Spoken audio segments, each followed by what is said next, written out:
Cindy, I am delighted to welcome you to the Ingenious You community today.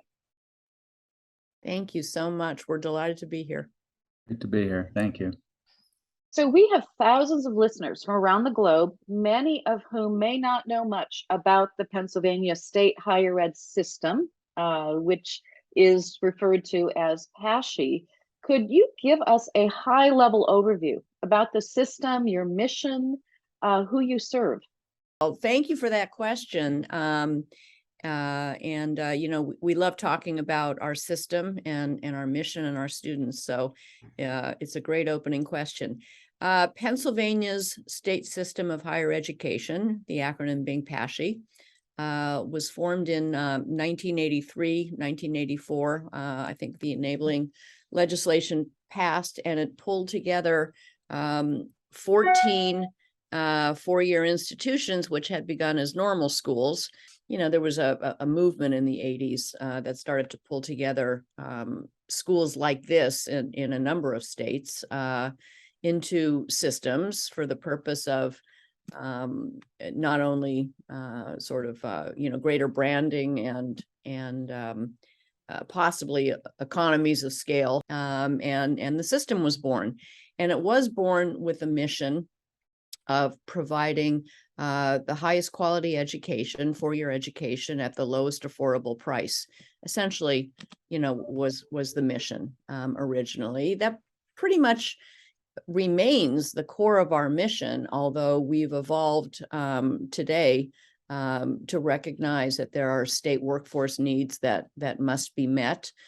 We do not have enough Pennsylvanians with four-year college education to meet workforce needs. And so we have an additional or enhanced mission to meet that workforce need and to admit, retain, and graduate students from underrepresented minority communities. In addition to that, to close attainment gaps, et cetera. But affordability, high quality education, workforce development remain our core.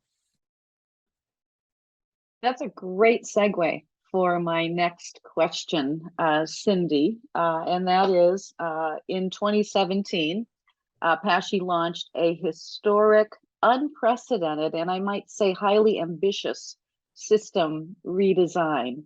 Would love to have you both unpack the process and help us understand how the design process actually unfolded. To begin with, maybe tell us about the pain points, the pressing problems you were trying to address with the redesign, which I think is probably related to what you were just saying and giving the context, perhaps. So,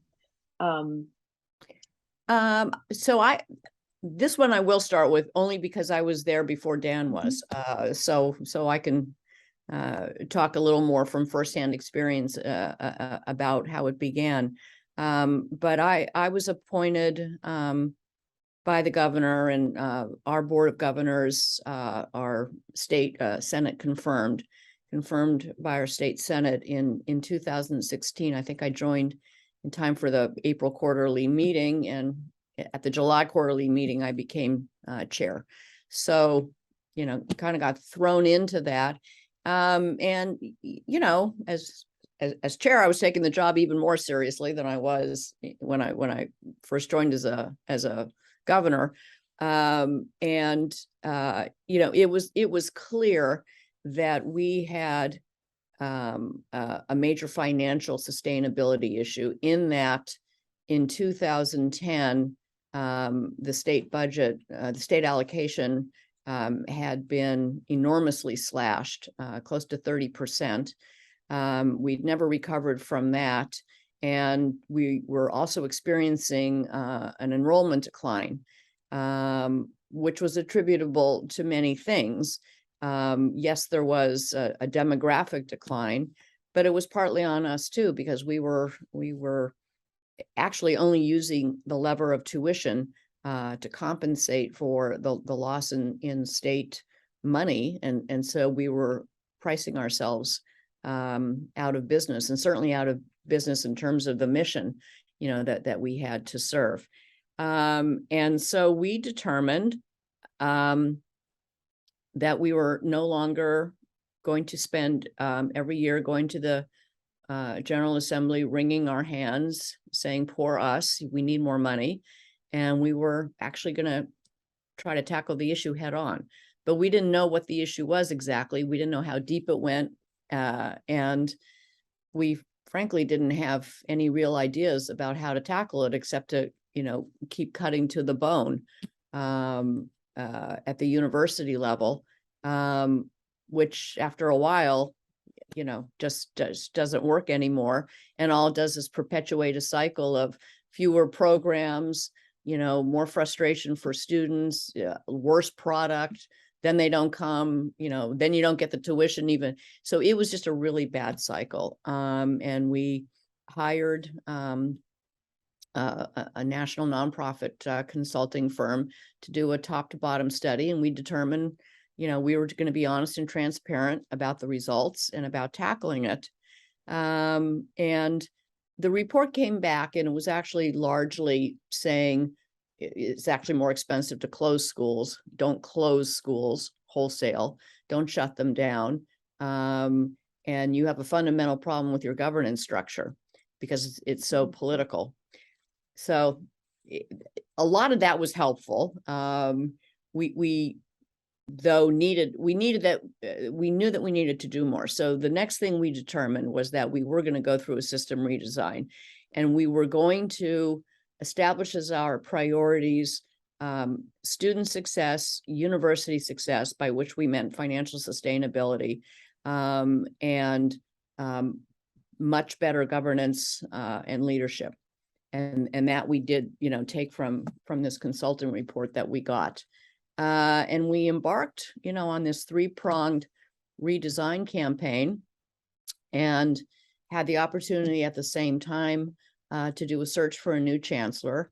And we were very transparent about our issues and about what we needed. We needed a change agent. We needed somebody to come in who could understand what our mission was, what our immediate, it's beyond pain points, it was, near death points, I would say, were, and how we could translate our 3 priorities, into a system that was sustainable and fulfilling our mission.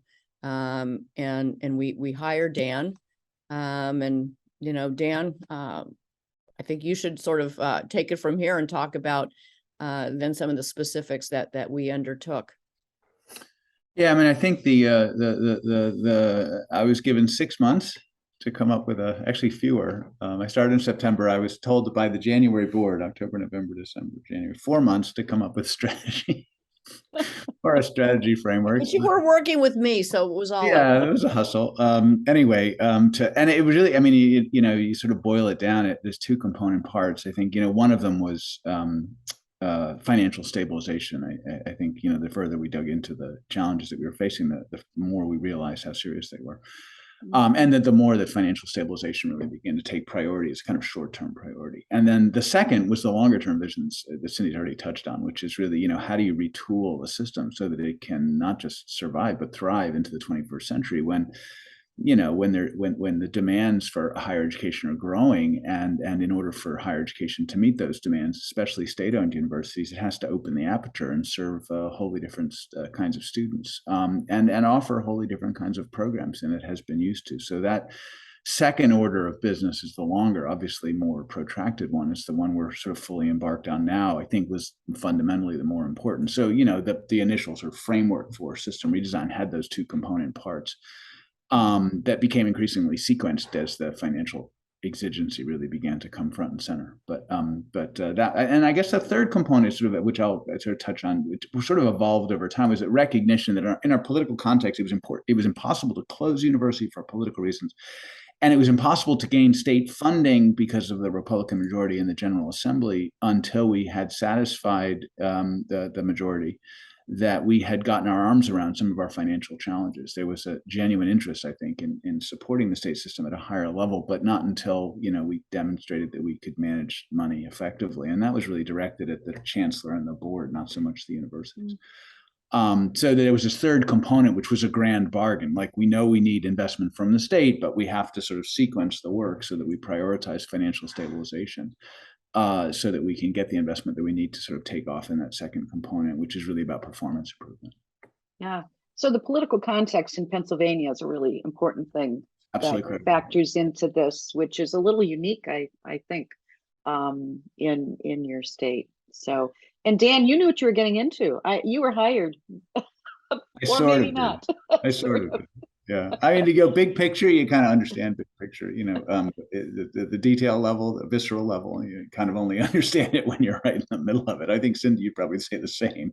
Yeah. Oh, definitely, definitely. Yeah. So when you embark on change of any kind, you both know there are always pressure points. If you find the right pressure points and you can leverage them, you can have greater impact. And so what were those pressure points for your system redesign for the first phase? The main pressure point was that because it was a Republican dominated Senate and House of Representatives in the state, our biggest pressure point was to demonstrate that we could get our financial house in order. But we had to do it anyway. It's not like, we did it because of political pressure. We had to do it or we weren't going to survive. So we were aligned, we were I was appointed by a Democrat governor, whom I supported as a candidate. But I was in total agreement. And I think that's one of the key things, the key ways we, quote, leveraged was that we, for the most part, not completely, but as much as possible, tried to rise above the politics and the affiliations, et cetera, and say, what's our North Star here? What do we all care about? And we all cared about the students in the system and workforce needs and economic development, and Pennsylvania solving this public higher education system issue. And we really kept that, topmost in mind, because at the same time we were working with a predominantly Republican General Assembly, we were also working with a Democrat governor who, was a great supporter of our unions, which we are too. But as that can create political contention as well.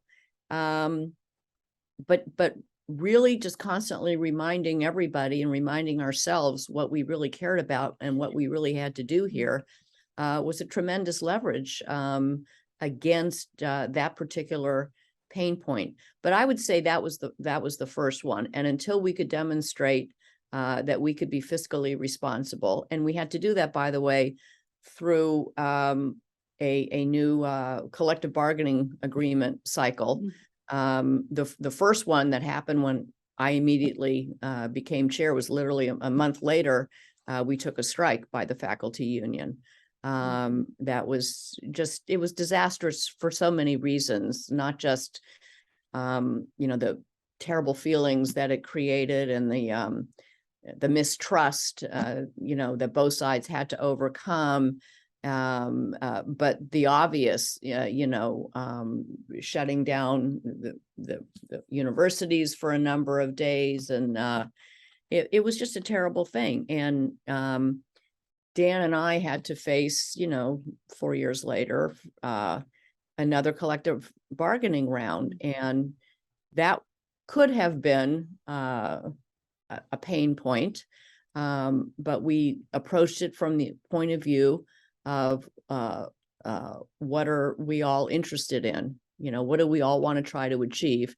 And then how do we, work out a contract that meets the needs of both sides while keeping in mind, the greater good. And we were able to, because of that contract, because of accountability that we instilled from the board level, and the sustainability policies that the board passed, that the universities, that we charged the chancellor to make sure the universities complied with them, et cetera. We managed to mitigate the financial situation, gain the trust of the Republicans, work with the Democrats, and the governor on issues to make sure that our union people were taken care of, because those are the people that teach and provide all of our services. We do care about them. And I think those were the ways we managed to mitigate that major pain point. Let me ask you to dig a little deeper in terms of the system redesign itself, which involved merging a number of campuses into two. That's correct? Yes. And I can only imagine, if you think about change in a single campus entity, magnifying those issues. So I'm thinking about the curriculum, how you approach a merger with separate curricula on the campuses, facilities. I know athletics is big for you all. So any of those that you can speak to in terms of how you approached that? Let me back up a little bit. So I think of the system redesign generally as operating within a handful of parameters. So we've talked about a couple. One of them is the fact that it was a collective, 85% of our employees are part of collective bargaining units and have deep tie, and as a consequence, life of the system and change in the system is quickly politicized. The second is that there was a constraint imposed by the parameter of the politics of Pennsylvania that any further state investment was going to require getting our arms around our financial controls. There was a third, which is important, and Cindy's mentioned it. We cannot close a campus. It's politically impractical. It's just not an acceptable outcome. So, and then there was a fourth, actually, which is worth pointing out, which is that there was never really any understanding of what the system actually meant, what it did. That when you interviewed people about, what is the system, when I first got here and talked to people about it, there was no real understanding, which created an opportunity to sort of fill in that narrative. So as you begin to sort of approach the financial stabilization, that's where integration is kind of first came on the radar screen. When you begin to approach financial sustainability, we're basically one bank account. So we're basically required to come up with a strategy where we can maintain viable instructional activity at all 14 of our sites. That was like the bottom line. And we had to do that in a financially sustaining way because of the political dynamic. We had latitude in how we understood the system because there was no agreement about what the system was. And so, we began to sort of build this concept well before integration about systemness. We operate together and we can leverage our collective sort of power in different ways. And so integration emerges from many of those things, right? So what was happening and Cindy's already alluded to this, as our enrollments declined in our more rural institutions and they failed to sort of adjust their costs to reflect their declining enrollments, they began to basically operate in the red. And by 2019, we probably had 4 or 5 institutions which were heading quite quickly to insolvency, which I would define as having exhausted their reserves and are not now operating with balanced budget, which means they're now borrowing, actually taking money from other universities in order simply to stay afloat. And because we're all one corporate structure, that was damaging to everybody, right? So Cindy's already mentioned there's this vicious spiral. So the board implemented a requirement in 2019 that universities do like every American family and spend within their means. And that, of course, resulted in universities, in particular in the rural areas that were most challenged, very significantly having to curtail their academic program breadth, which then threatened to further enrollment decline. So that vicious cycle is a challenge. And then, but within a context of ours, we could leverage the power of the system to avoid that sort of cycle, which is so appalling and happens mostly in the private sector where there aren't any other options. By ensuring that universities working together could actually have smaller enrollments, smaller academic program profiles, but avail their students of much broader academic programming. And that's where this idea really emerged about the systemness, this working together collaboratively on the academic program preceded integration. And of course, integration was driven by the fact that our sort of early forays into putting in place just management tools we didn't have. We realized how very severe our financial situation, how widespread our financial situation was, and how urgent it was, and how little time we had to address it. And so, we're just going through this sort of sustainability, sort of implementing our sustainability policy and recognizing that many of our schools, as they became sustainable, could only support 30 or 40 academic programs, majors, minors, et cetera, that was going to kill them. And so integration grew directly out of that. Hey, by working together, a university that standing on its own might have 30 or 40 programs can now have 110. And that's not just important to the students who want choice. It's important to the communities who rely on those universities to recruit their next generation of leadership. Right? They don't just want one flavor of teacher, they want the whole suite. They don't just want one flavor of healthcare worker, they want all range of specialties. And so the only way that we could continue in that role was to basically look at various kinds of integration. So that's where that sort of grew out of. The details of integration, we can go in any direction. It's certainly not a super fun process, but complex in both planning and implementation. But for those out there who are thinking about doing it, it's definitely doable. It's doable, and at the same time, we were able to, and by the way, part of this process was an incredible amount of listening, and inviting comment, on our website, and we published literally every single comment that came in, no matter how distasteful the comment may have been, conducted twice as many public hearings that we had initially agreed to, et cetera. But we listened to all of it, and we actually made lots of changes in the integration plan based on what we had listened to. But a primary theme that came up over and over again was the idea of losing teams and team identity. And, is my school going to be able to play anymore? Do I have to play under an integrated university brand new team? That was really important. And so we did petition the NCAA to permit schools that were integrated to nevertheless keep Division I teams on their campuses.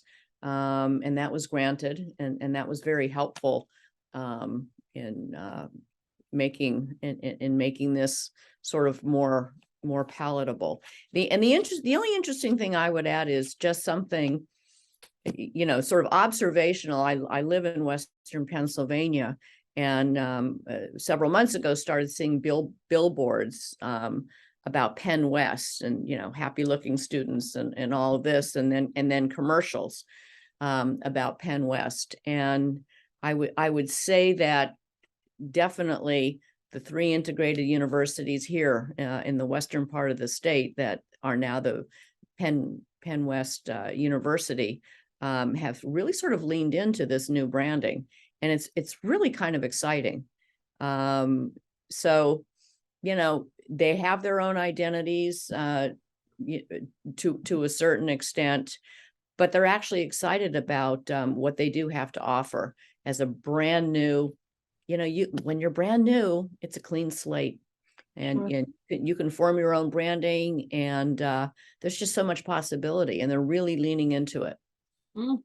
Well, you're touching on one of the, I think, more challenging aspects of a change of this magnitude, and that has to do with the blending of cultures, the blending of institutional cultures, which you've addressed through athletics in an interesting way by letting the campuses hold on to their individual team, and yet in other ways you're really asking for a blending integration of the cultures. Yeah, integration started. There's a number of design principles. So one of them was identity was important. because of the history of these places and brand recognition. And so, managing around identity and athletics, mostly Div 2. We have a couple of Div 1 teams, wrestling at Lockhaven, for example, but athletics is part of that foundation relations, that name, so it's Penn West, but it's Penn West Clarion, Penn West Edinburgh, Penn West California. A good example of that sort of resonance with identity. But we also, another design principle was that A plus B plus C didn't equal A and B and C. That we were actually creating something new. Cindy's already said that, and and as a consequence, we really urged our schools. I mean, the planning process was very, very complex. It involved like 30 working groups, each of them sort of mimicking a function or looking at a particular function of a university, and sort of thinking about, okay, what's the end state and how do we get there? And as they went towards what's the end state, we were urging real stretch goals. Like, don't just replicate. Use this as an opportunity to design the university of the future.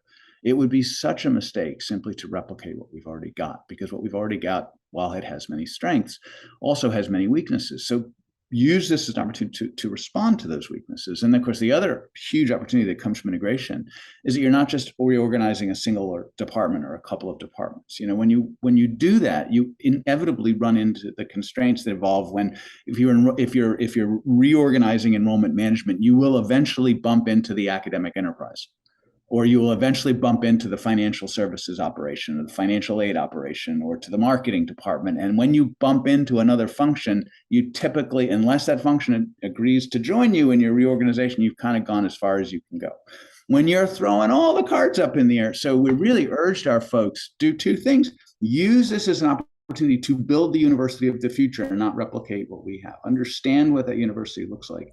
And then understand the intersections between all of these working groups that are looking at specific functions, and be very articulate about, okay, we're making this change, for example, to go after more online students in the undergraduate space, or to go after more non-degree programs amongst adults. And let's understand what the implications are for other functions of the university, so that we can build it into our thinking. And so, and some of the excitement I think that you're seeing coming out of Penn West, for example, in the marketing, is that you're seeing that people get really, not everybody, and I want to be clear about that, but increasingly people get swept up in that excitement about building something new. I mean, how often do you get to build a new university in the 21st century? Not very often. And so when these are professional, these are in public institutions which tend to serve low and middle income families. They're mission-driven folks. And all of a sudden you're saying to mission-driven folks, you have an opportunity to reimagine yourselves. A lot of people get pretty turned on by that. And frankly, those who don't, or who really are turned off by that, they tend to leave. Which is sad to see members of the family go. But it's important for us to be clear about where we're going, and for people to make the decisions that are important to them. And so increasingly you're left with folks who get swept up in the energy, but it's a long haul and there are bumps along the way. But to Cindy's point, it is super exciting. It's obvious that the two of you have a really good relationship. You have a really good rapport established. And as you know, sometimes with change like this, another one of the pain points is a breakdown between the board, the leadership, you name it. So can you speak to how the board and the chancellor and the individual campus leadership teams work together, and how did you support each other? How did you address any bumps there? And did your relationships change or evolve during the process? So when you start with a board that's politically appointed and that automatically has 4 electeds on the board, one each from the Democrat and Republican caucus in the Senate, and then from the House. So you're already starting off, with political contention, and then essentially there's also a seat for the Secretary of Education and for the governor or their designees. And the rest of the seats are essentially the prerogative of the governor to appoint. But there's a lot that goes into that. There's a lot of horse trading. There's a lot of, I can't put this guy on this board in the state, so I'll put him on that board, et cetera. There's a lot of, deal making, et cetera. So, and I'm just being honest, that's how any political system board that's appointed gets appointed. That's the process. It is what it is. But you can make of that what you want, right? You can say, ugh, I've got these Democrats or I've got these Republicans, if you're on the other side, there's nothing I can do with them, and I'm gonna minimize them, or I'm going to ignore them, or I'm whatever. And our board never did that. It really actually didn't. I'm not taking credit for it, because it did not seem to be doing that even when I joined. Everybody talked to each other. People had social relationships. It was collegial. It was always collegial. But I think that we've really tried, first of all, at that board level, no matter how you came onto the board, that you understood that once you were on the board, you had a hugely important responsibility, and it went beyond either what your initial foundation was for getting appointed, or really to the extent, it's not complete, but to the extent possible, your political affiliation. And again, it goes back to that idea of there's a North Star there that we all agree with. And that was very important. And Dan made a point to really get to know all of the board members as well. And we both made a point of really listening to everybody. And we discovered, there's almost nobody that doesn't have something interesting and important to say. And that's a really big thing. We, I think, are really able to take from everybody certain nuggets of wisdom, or different perspectives or ways of looking at things. And that really sets a tone. And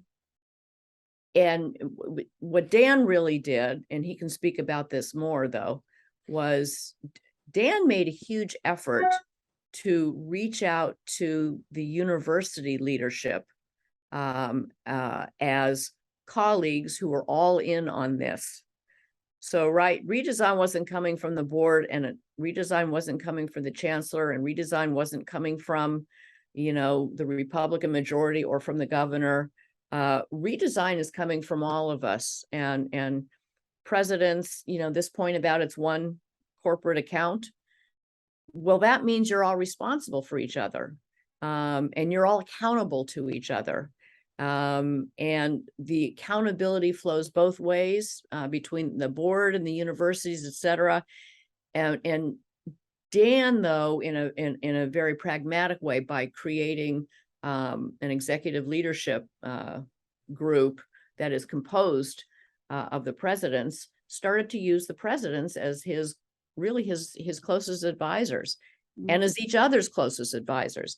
And that really changed things too. Dan won't talk about what an incredible, innovative and effective thing that was to do, because he's somewhat modest. He's not really all that modest, but at least a little bit modest. But I need to say that, and then he can fill in the details. But then we saw there are other leadership groups that need to be heard and represented. We always had, by state statute, 3 student governors on the board of governors, but nobody on the faculty was represented on the board. And that was another big change we made. We have the faculty member is elected by the faculty, and does everything but vote. And that person who sits on the board of governors from the faculty is a full participant in every discussion, except for one that might be personnel related and would have to be recused from. But that was a big change we made. So and it wasn't just to reach out to our faculty union or something. I mean, we really understood we needed that. We believe in shared governance, and we need that perspective, and we need it at the board of governors level too. So those are some of the things that we've done. Yeah. Dan, anything you would add to that? Yeah, I mean, I think from the boards, at the board level, I mean, Cindy's being too modest too. I mean, she invites discussion. I mean, it's active engagement. It's not just sitting there waiting for X to talk. I mean, but I call on people, right? Right, and that's important, and willingness to sort of to reach out to members at really the smallest issue. I think that's important. The executive committee, there's the chair and the vice chairs. I guess there's 5 at the executive committee. The executive committee is scheduled to meet every week. We don't meet every week, but we do when we need to. And that's we do board briefings often. So we do everything we can, I think, under Cindy's guidance, to make sure that all board members, especially in a public meeting, are prepared to engage directly in the information, and to engage at a level that's appropriate to the board strategy and policy, as opposed to in the detail that really should be left to the executive officers at the university or the system. And so we go way out of our way to use, I mean, the sunshine laws in Pennsylvania work in our favor in this regard, that the board is able to meet privately, if you like, as long as it's not being deliberative. And we use those opportunities to basically ensure that the board members fully understand the issues that are in front of them. No one of the board members who had to vote on integration, every single one of them, was deeply well-versed, not only in the benefits of the potential for integration, but also the potential risks of integration, as well as the alternatives to integration. I mean, I think in the year that we did integration planning, and the board probably met a dozen times, maybe more. And that's true with all of the major issues. I think Cindy's insistence on data-driven decision-making is absolutely critical. It does not eliminate the sort of ideological dimension of discussion, but it minimizes it, right? It's no longer good enough to say, I believe that blah, blah. It's really important to say the data demonstrate that, right? And so it just fundamentally changes the nature of the conversation when that is the expectation. So I think there's a lot to be said in terms of board management. And then I think the last bit that I would add is Cindy, it works in ways, if it was realized, I think, how many hours Cindy puts into her chairpersonship, nobody would ever take an appointment. I mean, she's starting with, we meet monthly with the governor, right? And before COVID, Cindy would drive from Pittsburgh to Harrisburg. It's like 3.25 hours. She participates at critical legislative briefings. We're constantly on the phone on issues from the sublime to the ridiculous. It's a good thing. It's an important thing. Cindy's a thought partner in sort of strategy development, as well as implementation and tactics. The executive committee, we meet as much to talk about tactics, because it's a very political, public higher education is a very political enterprise. We meet as much to talk about tactics of pursuing various different, and obviously to gain advice and get input on various different strategic issues. But and the members of the vice chairs, I think, in some ways are selected sort of to make sure that we have a good network, so that when we talk about tactics, it's not necessarily from just one particular perspective. So a lot of that requires time and attention. It's time and attention of the chair, time and attention of the chancellor, but more the chancellor's staff and staffing the board. But Cindy has created a high performing board, and that is and we would not have gotten here without that. It just would have stalled in our tracks. And if I could, Melissa, just to add to that, we once we determined what these 3 priorities were a number of years ago, 5 years ago, we changed our board structure. We went from, I don't know, maybe 6 or more, I can't even remember how many, administratively oriented committees. We had a board committee on HR. We had a board committee on finance. We went from that to mirroring our priorities. So we established a board committee on student success, a board committee on university success, and a board committee on governance and leadership. And then we threw in audit, because you got to have your risk management and audit. That has to be separate. But we really tried to mirror. We went to a consent agenda formula, and we switched our meeting. So first of all, by switching the committees, we're getting ourselves out of administration and compliance, where the board had been focused, prior to when I came on board. But we also, Dan was instrumental, in helping me do this too. Our board time now is mostly spent in education and understanding issues. And the actual Sunshine board meeting itself, all of those are brought up and debated, et cetera. But there's no more time spent on anything administrative or operational in nature. Mm. If we have to, have a board action on it, it's a consent agenda. But we use the pre-scheduled quarterly board meetings, I think primarily for education and understanding of issues. So that, as Dan says, when we get to the actual, board meeting itself in the Sunshine, we can deal substantively with what's on the table, and the public can see that. Yeah, no, I'm really struck by the extent to which you've used this process to deepen learning, growth, and development for your board, but for the rest of the, the rest of the community and the entities that make up the community. It's really striking. I think you need to go on the road and share, particularly in terms of the board governance, because what you're talking about, Cindy, is really the change that has come about in the way the board functions. It's going to serve you well for years to come. I'll tell you one other anecdote I'll share. I joke about this with my team because it's, it's been 4 years. And so, as we're going into this next phase, which is really focusing on growth, I guess, there's a lot of what have we learned and how do we, and what do we do in the next phase? Because we kind of know what we did in the last phase, but what we did in the last phase is probably not appropriate. We have to evolve ourselves. And so there's a lot of reflection going on.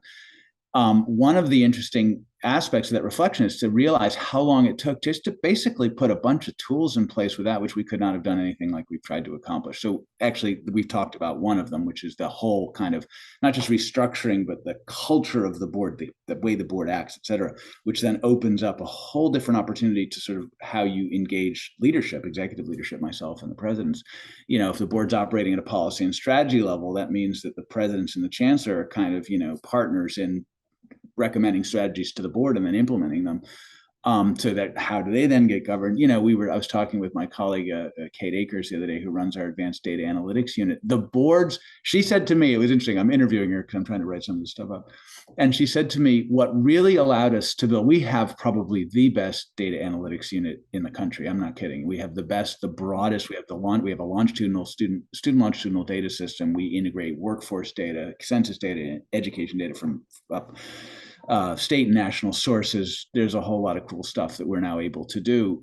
And we have data standards and data governance across the entire system so that everybody uses data in the same way so that we're super. Anyway, she said when she got here, it was kind of a mess. And what enabled her, what gave her the leverage to pull it all together was the board's insistence that decision-making be data-driven, that there be real accountability for universities and system officers in terms of identifying and then performing against specific measurable goals that drive our priorities and student and university success.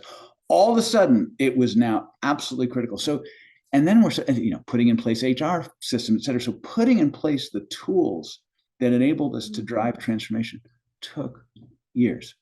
It's one of the key, I don't think I've ever said this to you, Cindy, but you get here and you think, you're going to do all sorts of really cool stuff in higher education, and you realize you're down in the weeds and basically installing drains and toilets so that you can get to the more interesting things. Because unless you put in that fundamental infrastructure, those accountabilities, budget processes that make sense, data infrastructure that everybody can use, a board that is functioning as a high performing team, unless you have those things in place, none of these things can happen except as little kind of pilot projects, which don't really make a difference. So, it's a lesson learned, and it takes a long time, more time than I expected, I have to tell you. Yeah, well, and so many good milestones that you have already achieved here, including the great news you received recently of the passing of your largest budget increase ever. Yeah. So that's, Well, I can't imagine the significance of that for you all. Yes, just on the face of it, the significance. But for us, it was the testament to the fact that we had kept our part of the grand bargain, that we had done what we needed to do. We had restored bipartisan faith, and we were working in partnership now with the General Assembly and the governor. It's really, so it has a lot of meaning beyond, the actual great numbers, which are really super important. The budget money itself. Yeah, indeed. And that's obvious from what you've talked about in terms of the political context in which you're situated. So in just the couple of minutes we have left, I want to return to this question of lessons learned, which Dan, you highlighted. You really answered my question about what does it take to pull something like this off. And so are there any pitfalls, as you now look back to this first phase? Only 1 million. I don't know. Things you wish you had known, and here, we all learn a lot from our mistakes, right? Is there anything you would never do again? Yeah, there are things I can think of that sort of tactically maybe done a little bit differently. I think we had. I guess I think of it, Cindy, as there were waves of progressively more challenging issues. And each one, in retrospect, I feel like each one was preparing us for the next one, which we didn't see coming. So like the first one was when I got here, and certainly when Cindy got here, Cheney University, the nation's oldest HBCU, was in a really difficult, terrible state. I mean, financially, student outcomes were terrible, et cetera, and had a new leader who had been a member of the board, who was, implementing a very, very aggressive and in many ways very creative strategy. But obviously, it was pretty hard work. And getting, Cheney's accreditation was under threat. And I think getting to a place where Cheney was stabilized and, the president could have a good shot at implementing his strategy, that was tough. It was nowhere near as tough as, the next year's work, which really focused a lot on getting the board the authority it needed to do integration and take other steps that were necessary to transform ourselves, which was nowhere near as tough as the integration work itself. So I felt like every phase was like hardening and helping and learning, so that we could sort of go tackle the next one. And you didn't see that coming, but it's a lot of learning, I guess, learning by doing and being open to that. And I don't know, I guess the one thing, if I had done it differently, if I'd seen that sequence coming, I guess I would have been a calmer person. I would have seen the professional development opportunity in each of these challenges, as opposed to, the kind of crisis management that goes along with it. And I think for me, a major lesson, I guess as a board leader, is even understanding what the questions are. There's so much I didn't know that I didn't know. I mean, I thought I sort of had a handle on the financial situation because before Dan came on board, we had a system where we would go through a series of, I don't know, like 30 risk factors for each university, green, yellow, and red to indicate the level of risk. And by and large, they were all, pretty frightening. But no solutions. It was just, we knew this problem was here, but we didn't know, we didn't have any kind of approach. But the truth is, we didn't know nearly how bad it was. We thought we knew, based on that, but we didn't. So I think that's a major pitfall. And I frankly don't even know how to overcome that. And interestingly, for the pilot project for my dissertation, I interviewed somebody who had been a president and a board chair before president, and made the same comment. Didn't even know what she didn't know. And when she found out, it was devastating. So I think that's a pitfall. And unfortunately for your listeners, I don't have a solution to it, except to say, if you think you've done some digging, keep digging, because you haven't. Well, and I would actually add on that is, again, to my conversation with Kate just yesterday, was that the board's insistence on data and data-driven, not just reflection. We're not just going to admire the problem. We're going to have data-driven solutions. Show us what the problem is, what the strategies are for addressing the problem, and what you anticipate the outcomes of those strategies are going to be, and then surface the work. Show us your assumption. All of that forces a much greater rigor around the development of the data and reporting. And as a consequence, that's what got us deeper into the problem. Mm-hmm. It was the board's insistence on, rigorous data-driven decision-making and accountability, which drove the industry, drove internally, towards a deeper and more disturbing, I have to say, picture of our financial situation. And that did come from the fact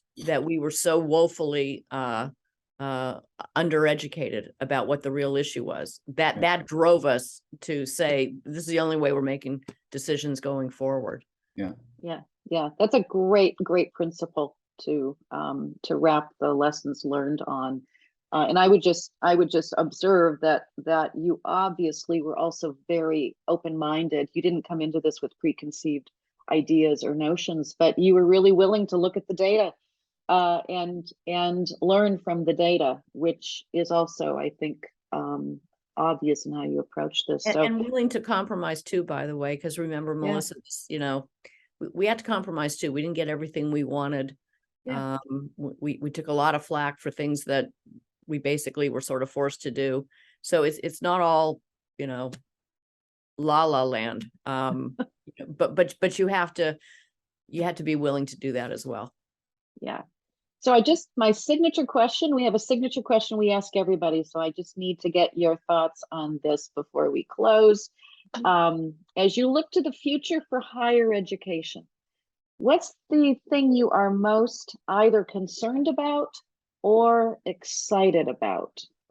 The concern and the excitement are the same, that's what I was going to say. Yeah. In order to be what we need to be for the 21st century, we have to reskill ourselves. We have to undertake professional development, if you like, at scale, right? I mean, we are really good at what we do. What we do is we educate traditional students, coming from a certain background. What we need to do is open the aperture. And that, which means we have to meet a whole bunch of different students where they are, not where we think they ought to be, or not where the students that our core market is. And that is like, you can't just go to a faculty member or a staff member and say, hey, could you be more culturally competent? It doesn't work. You can't just go to someone and say, hey, actually adult students are completely different than, the athlete who's in your class. Could you engage differently? You've got to provide those supports. And so that challenge, and the race goes to the swift, right? Everybody's having the same issues. The race goes to the swift. So how can you agilely and effectively support your professional staff, your faculty, and your student-facing staff, to really to develop the skills that they need to succeed and that we need to succeed in the 21st century? That's a fascinating problem. Indeed. And even before, exactly at the frightening thing is also the big opportunity, which is the great disruption in higher education, the difficulty and the opportunity of getting people who traditionally have had no opportunity for higher education successfully in and out of the system to meet workforce needs and to ensure their own social and economic mobility. So it's both sides of the same coin. But even beyond what Dan would say is, the first challenge from my point of view is, board leaders have to understand this. Board leaders, I think, of every kind of institution and every sector of higher education need to understand where we are now.